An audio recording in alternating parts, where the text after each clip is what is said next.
Some 50 years ago, in my younger days, bell ringing was much more in fashion among the young men than it is now. About 20 of us formed a club, which used to ring every peal that was called for, and from continual practice and a rivalry which arose between us and a club attached to another steeple, we became very Mozarts on our favourite instruments. One Sunday I went with another into the belfry to ring for noon prayers, but the second stroke we had pulled showed us that the clapper of the bell we were at was muffled. Someone had been buried that morning, and it had been prepared, of course, to ring a mournful note. We did not know of this, but the remedy was easy. "Jack," said my companion, "step up to the loft and cut off the hat." For the way we had of muffling was by tying a piece of an old hat or of cloth to one side of the clapper, which deadened every second toll. I complied, and mounting into the belfry, crept as usual into the bell. The hat had been tied on in some more complicated manner than usual, and I was perhaps 3 or 4 minutes in getting it off, during which time my companion below was hastily called away by a message from his sweetheart, I believe. But that is not material to my story. The person who called him was a brother of the club, who, knowing that the time had come for ringing for service, and not thinking that anyone was above, began to pull. At this moment I was just getting out when I felt the bell moving. I guessed the reason at once. It was a moment of terror. But by a hasty and almost convulsive effort, I succeeded in jumping down and throwing myself on the flat of my back under the bell. The room in which it was little more than sufficient to contain it, the bottom of the bell coming within a couple of feet of the floor of lath. At that time I certainly was not so bulky as I am now. But as I lay, it was within an inch of my face. I had not laid myself down a second when the ringing began. It was a dreadful situation. Over me swung an immense mass of metal, one touch of which would have crushed me to pieces. The floor under me was principally composed of crazy laths, and if they gave way, I was precipitated to the distance of about 50 feet upon a loft, which would in all probability have sunk under the impulse of my fall, and sent me to be dashed to atoms upon the marble floor of the chancel, 100 feet below. I remembered, for fear is quick in recollection, how a common clockwright, about a month before, had fallen and, bursting through the floors of the steeple, driven in the ceilings of the porch and even broken into the marble tombstone of a bishop who slept beneath. This was my first terror, but the ringing had not continued a minute before a more awful and immediate dread came on me. The deafening sound of the bell smote into my ears with a thunder which made me fear that drums would crack. Every moment I saw the bell sweep within an inch of my face, and my eyes, I could not close them, though to look at the object was bitter as death, followed it instinctively in its oscillating progress until it came back again. It was in vain I said to myself that it could come no nearer at any future swing than it did at first. Every time it descended, I endeavored to shrink into the very floor to avoid being buried under the down-sweeping mass, and then, reflecting on the danger of pressing too weightily on my frail support, would cower up again as far as I dared. At first, my fears were mere matter of fact. I was afraid the pulleys above would give way and let the bell plunge on me. At another time, the possibility of the clapper being shot out in some sweep and dashing through my body as I'd seen a ramrod glide through a door flitted across my mind. The dread also, as I have already mentioned, of the crazy floor tormented me. But these soon gave way to fears not more unfounded, but more visionary and, of course, more tremendous. The roaring of the bell confused my intellect, and my fancy soon began to teem with all sorts of strange and terrifying ideas. The bell pealing above and opening its jaws with a hideous clamor seemed to me at one time a ravening monster raging to devour me. At another, a whirlpool ready to suck me into its bellowing abyss. As I gazed on it, it assumed all shapes. It was a flying eagle, or rather a roc of the Arabian storytellers, clapping its wings and screaming over me. As I looked upwards into it, it would appear sometimes to lengthen into an indefinite extent, or to be twisted at the end into the spiral folds of the tail of a flying dragon. nor was the flaming breath or fiery glance of that fabled animal wanting to complete the picture. My eyes, inflamed, bloodshot, and glaring, invested the supposed monster with a full proportion of unholy light. But the most awful of all the ideas that seized on me were drawn from the supernatural. In the vast cavern of the bell, hideous faces appeared and glared down on me with terrifying frowns or with grinning mockery still more appalling. At last, the devil himself, accoutred, as in the common description of the evil spirit with hoof, horn, and tail, and eyes of infernal lustre, made his appearance and called on me to curse God and worship him who was powerful to save me. This dread suggestion he uttered with a full-toned clangor of the bell. Strenuously and desperately I defied him and bade him begone. I found I had become delirious and trembled lest reason should utterly desert me. This is at all times an agonizing thought, but it smote me then with tenfold agony.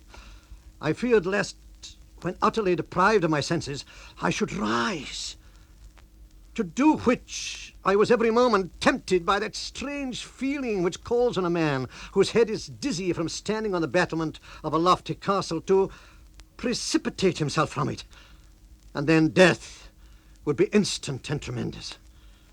When I thought of this, I became desperate. I caught the floor with a grasp which drove the blood from my nails, and I yelled with a cry of despair. I called for help. I prayed.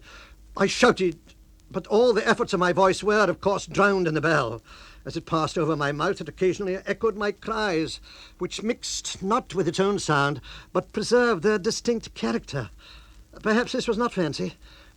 To me, I know, they then sounded as if they were the shouting, howling, or laughing of the fiends with which my imagination had peopled the gloomy cave which swung over me. You may accuse me of exaggerating my feelings, but I am not. Many a scene of dread have I since passed through, but they were nothing to the self-inflicted terrors of this half hour. The ancients have doomed one of the damned in their Tartarus to lie under a rock, which every moment seems to be descending to annihilate him. And an awful punishment it would be. But if to this you add a clamor as loud as if 10,000 furies were howling about you, a deafening uproar banishing reason and driving you to madness, you must allow that the bitterness of the pang was rendered more terrible. There is no man, firm as his nerves may be, who could retain his courage in this situation. In 20 minutes, the ringing was done. Half of that time passed over me without power of computation. The other half appeared an age. When it ceased, I became gradually more quiet. But a new fear retained me. I knew that 5 minutes would elapse without ringing. But at the end of that short time, the bell would be rung a second time for 5 minutes more. I could not calculate time. A minute and an hour were of equal duration. I feared to rise lest the 5 minutes should have elapsed and the ringing be again commenced, in which case I should be crushed before I could escape against the walls or framework of the bell. I therefore still continued to lie down, cautiously shifting myself, however, with a careful gliding, so that my eye no longer looked into the hollow. This was of itself a considerable relief. The cessation of the noise had, in a great measure, the effect of stupefying me, for my attention, being no longer occupied by the chimeras I had conjured up, began to flag. All that now distressed me was the constant expectation of the second ringing, for which, however, I set myself with a kind of stupid resolution. I closed my eyes and clenched my teeth as firmly as if they were screwed in a vice. At last, the dreaded moment came, and the first swing of the bell extorted a groan from me, as they say. The most resolute victim screams at the sight of the rack to which he is for a second time destined. After this, however, I lay silent and lethargic, without a thought. Wrapped in the defensive armor of stupidity, I defied the bell and its intentions. When it ceased, I was roused a little by the hope of escape. I did not, however, decide on this step hastily, but putting up my hand with the utmost caution, I touched the rim. Though the ringing had ceased, it still was tremulous from the sound, and shook under my hand, which instantly recoiled as from an electric jar. A quarter of an hour probably elapsed before I again dared to make the experiment, and then I found it at rest. I determined to lose no time, fearing that I might have delayed already too long, and that the bell for evening service would catch us. This dread stimulated me, and I slipped out with the utmost rapidity and arose. I stood, I suppose, for a minute, looking with silly wonder on the place of my imprisonment, penetrated with joy at escaping, but then rushed down the stony and irregular stair with the velocity of lightning, and arrived in the bell-ringer's room. This was the last act I had power to accomplish. I leaned against the wall, motionless and deprived of thought, in which posture my companions found me when, in the course of a couple of hours, they returned to their occupation. They were shocked, as well they might, at the figure before them. The wind of the bell had excoriated my face, and my dim and stupefied eyes were fixed with a lackluster gaze in my raw eyelids. My hands were torn and bleeding, my hair disheveled, and my clothes tattered. They spoke to me, but I gave no answer. They shook me, but I remained insensible. They then became alarmed and hastened to remove me. He who had first gone up with me in the forenoon met them as they carried me through the churchyard, and through him, who was shocked at having in some measure occasioned the accident, the cause of my misfortune was discovered. I was put to bed at home and remained for 3 days delirious, but gradually recovered my senses. You may be sure the bell formed a permanent topic of my ravings, and if I heard a peal, they were instantly increased to the utmost violence. Even when the delirium abated, my sleep was continually disturbed by imagined ringings, and my dreams were haunted by the fancies which almost maddened me while in the steeple. My friends removed me to a house in the country, which was sufficiently distant from any place of worship to save me from the apprehensions of hearing the church-going bell. Here I recovered, but even long after recovery, if a gale wafted the notes of appeal toward me, I started with nervous apprehension.